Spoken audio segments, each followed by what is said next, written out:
The New Hampshire primary is personal for the Clintons. Hillary Clinton came from behind to win it 8 years ago, and former President Bill Clinton credits New Hampshire with boosting his candidacy in 1992 when he came in second. New Hampshire tonight has made Bill Clinton the comeback kid. And CBS News contributor Bob Schieffer has seen many of these primaries, and he is here to look at New Hampshire's crucial role in the election. Bob, good morning. Great to have you here. Thank you very much. Well, the 100th New Hampshire primary, and I also will tell you, it was my 11th New Hampshire primary. I was out there over the weekend, and it just reminded me that the reason I love this primary is New Hampshire is where you get to learn a little extra about each of the candidates. Who knew John Kasich was the go-to guy in a snowball fight, but he throws a mean, high, hard one. And Marco Rubio put his kid's snowman-making skill on display. Hillary Clinton found there is a risk to retail politics. Sometimes the message just doesn't sit well.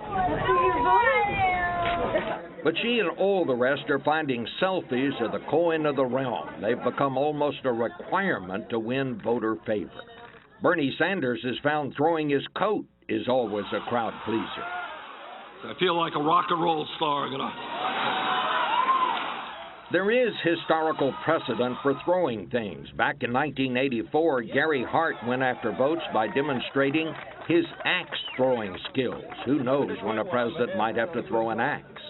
Then in 1988, after Iowa voters thought George H.W. Bush was a little prissy, he put on a tractor hat and came to New Hampshire to show he was a regular guy by driving anything with big wheels. It actually worked. He won New Hampshire and the presidency, where someone else always does the driving.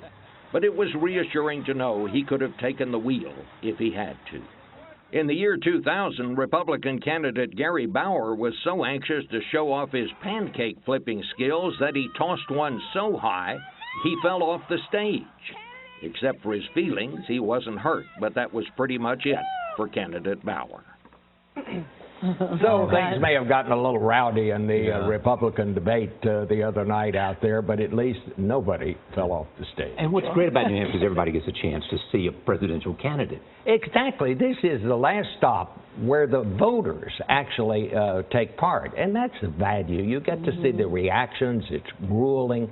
You see stuff like that. I mean, you always get a little extra. I said one time, and I still believe it, New Hampshire never lets you down. So what are you watching for tonight in particular? You know, I think, I'm guessing that Trump is going to win, but I think a little of the air is out of his balloon after Iowa. When you say you're the winner, you're a winner, and then you lose, that's bound to have a little impact. What about that slur, Bob, last night that he repeated from the crowd? His use of profanity. Yeah. You know, what's the word? A little disappointing. I mean, I think it's not hurting. I think Americans want someone that they can be proud of in the Oval Office, and I mean, if you have to tell the children, I'm sorry, you're going to have to leave the room, I'm not sure that's going to help along the way. But, you know, I thought Trump had to be taken seriously from the beginning. What I missed is that when he would say things like John McCain is a loser and that kind of thing, I thought that's the end of it. And then when he had the thing with Megyn Kelly, I thought, well, that's the end of it.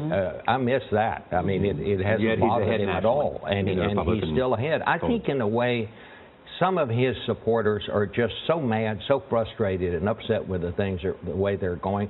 Sometimes they don't hear what he says. They're just glad he's out there saying it. So New Hampshire could we'll see what happens. New Hampshire could also produce surprises. You know, and you don't have to who win to be a surprise, which is interesting. Yeah, what I'm keeping my eye on is John Kasich. I went to one of his town halls. He's had 104 now. Think of that, 104 town halls in one state. And the one I went to the other day, we went out beforehand and just sort of went around and asked people, and there must have been, you know, a third of the people there who were undecided. And yet when he started talking, I'd see some of those undecided nodding their heads. So he's obviously getting through. His message is much different than the other Republicans. He's very positive. He talks about bringing people together. It's not my way is the highway kind of thing. I'm going to guess that he may do better than some people expect out there. Let's talk about the Democratic. Maybe second. Let's talk about the Democratic race. Bill Clinton, they're saying that the big dog has gone on the big attack.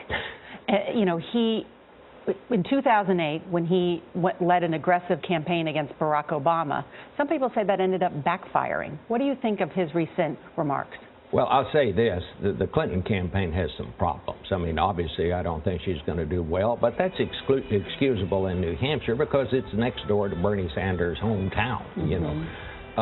But she's got to get this thing going. I mean, the fact that a guy who's never sought office as a Democrat is giving her such a fight says something about the strength of her campaign. I mean, Bill Clinton said the other day that Bernie Sanders is a sexist. That might be one step too far. He may be many things.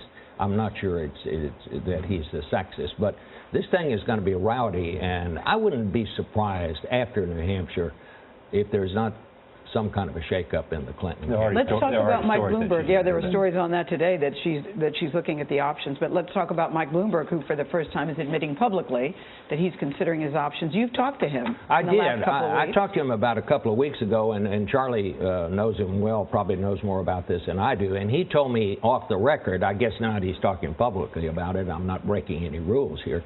He told me then that he was going to decide within a month whether or not to do it. I'm thinking it's looking more and more like he's going to do it. Yeah.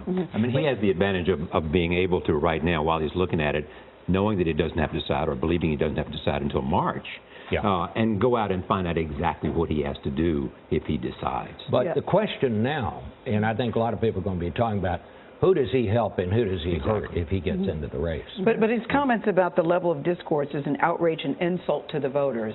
Well, I couldn't disagree with that. Yeah, No. right. Almost everybody agrees with that. Bob Schieffer, thank you. It's Loved great it. to be here. Great Thanks, to have Bob. you here.